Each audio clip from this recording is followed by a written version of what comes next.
अगर आप 10,000 से नीचे किसी स्मार्टफोन को खरीदना चाहते हो और अगर आप Redmi या Realme इन ब्रांड्स के पास जा रहे थे तो भाई रुको, इस वीडियो को देखो, उसके बाद अपना डिसीजन लो। आई थिंक ये वीडियो आपके लिए बहुत ज़्यादा इंपॉर्टेंट होने वाला है, स्पेशली उन लोगों के लिए जो लोग चाइनीज़ ब्रांड्स प्रेफर नहीं करना चाहते।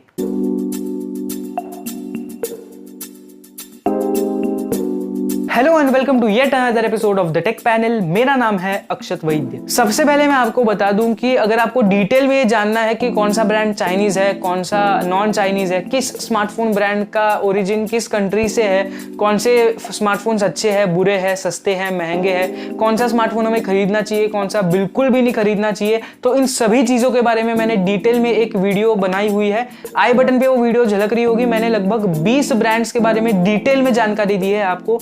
वीडियो क्वालिटी थोड़ी सी लो है, लेकिन भाई फिर इतना डिटेल में कोई आपको बताएगा भी नहीं यूट्यूब पर, तो वीडियो जाके देख लो।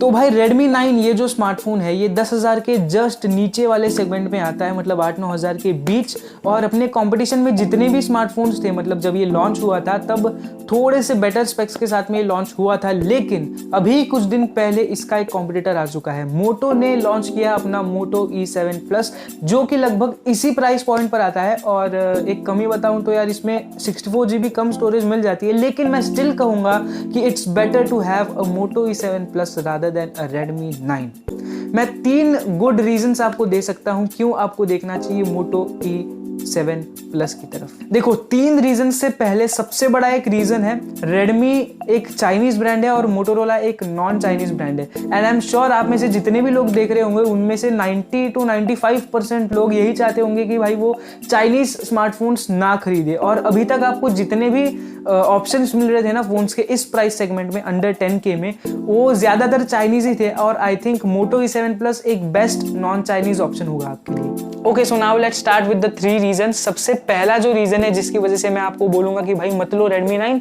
वो है UI। Redmi 9 बेस्ड है MIUI 12 पे और Moto E7 Plus एक कंप्लीट स्टॉक एंड्रॉइड फोन है। और MIUI के सबसे बड़े 2 प्रॉब्लम्स आपको पता ही है, पहला तो है एड्स, दूसरा है ब्लोटवेयर। और आप कोई भी स्टॉक एंड्रॉइड फोन उठा के देख लो, उसमें आपको ना तो एड का प्रॉब्लम मिलेगा ना आपको ब्लोटवेयर का प्रॉब्लम मिलेगा। और ये जो UI होते हैं, मैं पर्सनली मैंने यूज किया है, ये जो UI होते हैं वो बहुत ज्यादा कन्वीनियंट होते हैं एज कंपेयर टू MIUI 12 और एनी अदर UI, मतलब Realme या Redmi के स्मार्टफोन्स तो बिल्कुल भी नहीं। और आप ऐसे भी जब यूज करोगे स्टॉक एंड्रॉइड को तो वो तो अपने आप में एक कंप्लीट एक्सपीरियंस होता ही है, लेकिन मोटो के इस फोन में आपको उसी स्टॉक एक्सपीरियंस के अंदर एडिशनल कस्टमाइजेशंस भी देखने को मिलेंगे। जैसे मोटो के जो प्रोप्राइटरी एक्शंस है, मोटो मतलब वो चॉप और ट्विस्ट वगैरह वाले, और भी बहुत सारे कस्टमाइजेशंस आपको सॉफ्टवेयर बेस्ड देखने को मिलेंगे। दूसरा पॉइंट इसी से निकल कर आता है, वो है इसका स्टोरेज। अब क्योंकि MIUI में बहुत ही पहले से ही बहुत सारे कस्टमाइजेशंस होते हैं, तो आपको शायद इतनी सफिशिएंट स्टोरेज नहीं मिलेगी as compare to stock UI। वो लाइट येट पावरफुल होते हैं और कन्वीनियंट भी होते हैं, जैसे कि मैंने पहले कहा था। और स्टोरेज भी बहुत कम ऑक्यूपाई करते हैं, तो आपको बहुत ज़्यादा स्टोरेज यूज़ करने को मिलेगी। सफिशिएंट स्टोरेज होगी अगर आपने 64 GB का वेरियंट लिया तो भी। एंड ऑफकोर्स 2 64 GB के डिवाइसेस है, एक में MIUI है, एक में स्टॉक UI है। तो MIUI वाला बहुत ज़्यादा हैवी होगा, मतलब पहले बहुत ज़्यादा स्टोरेज लिया बैठा रहेगा। और स्टॉक UI है, उसमें आपको बहुत ज़्यादा फ्री स्टोरेज मिलेगी, so you can get most out of your 64 GB storage. तीसरा पॉइंट है इन दोनों के फीचर्स। अब सबसे पहले अगर हम इन दोनों के प्रोसेसर्स के पास देखें तो Redmi 9 में है एक Helio G35 प्रोसेसर, जो कि एक रीब्रांडेड वर्जन है इसके P35 प्रोसेसर का, जो कि एक बहुत पुराना प्रोसेसर है। On the other hand Moto E7 Plus में लगा है एक लेटेस्ट स्नैपड्रैगन 460 प्रोसेसर, जो कि बजट रेंज के प्रोसेसर्स में एकदम नया है। और दूसरी एक प्लस पॉइंट यहाँ पे आपको ये मिलता है कि 460 जो है वो इंडियन नेविगेशन सिस्टम नेविक को भी सपोर्ट करता है। और देखो, अगर आप नंबर्स के पास देखोगे ना, क्लॉक स्पीड वगैरह, तो आपको G35 शायद आगे देखने को मिल सकता है, लेकिन ये भाई बहुत पुराना हो गया। और अगर मेरे सामने आपने 2 ऑप्शंस दिए, एक है बहुत पुराना प्रोसेसर जो कि नंबर्स में बहुत ज्यादा हाई है, और दूसरा एक प्रोसेसर है जो बहुत नया है, लेटेस्ट है, लेकिन उसमें नंबर्स थोड़े से कम है as compare to the first one, तो मैं डेफिनेटली नए को ही सिलेक्ट करूंगा क्योंकि वो लेटेस्ट है, आपको लेटेस्ट एडवांसमेंट्स देखने को मिलेंगे और इसकी वजह से आपको ज्यादा पावर एफिशिएंट प्रोसेसर देखने को मिलेगा। और देखो, अब ये बेनिफिट भी निकल के आ गया कि ये इंडियन नेविगेशन को सपोर्ट करता है, जो कि Helio G35 या P35 नहीं करता। कैमरास दोनों में ड्यूअल है, लेकिन Redmi 9 में है 13 मेगापिक्सल का प्राइमरी कैमरा, जहां पे Moto E7 Plus में आपको 48 MP का प्राइमरी कैमरा मिलता है, जो कि एक अपने आप में बेटर ऑप्शन है ही, लेकिन वो 2 मेगापिक्सल का सेंसर और भी ज्यादा मदद करेगा उस बेटर फोटो को बेस्ट बनाने में। और हाँ, इमेज की पोस्ट प्रोसेसिंग जो होती है ना, वो भी बहुत इंपॉर्टेंट होती है, जो कि प्रोसेसर पे ही डिपेंड करती है, जिसकी वजह से आपके अच्छे फोटोज निकल के आते हैं। और उस मामले में भाई Moto E7 Plus अच्छी चॉइस रहने वाली है। देखो, अब जिस प्राइस रेंज में आपको Moto E7 Plus मिल रहा है उसमें आपको 64 GB स्टोरेज मिल रहा है, और लगभग उसी प्राइस रेंज में Redmi 9 आपको 128 GB स्टोरेज दे रहा है। अब देखो, आप 10,000 के नीचे का फ़ोन ले रहे हो, चाहे मैं यहाँ पे इमेजिन कर रहा हूँ, आप किसी को भी दोगे, आप घर में किसी बड़े को दोगे या बच्चे को दोगे या आप खुद रख लोगे, उसमें हैवी टास्क तो भाई होने नहीं वाले, आप ज़्यादा हैवी काम तो करोगे नहीं उसमें।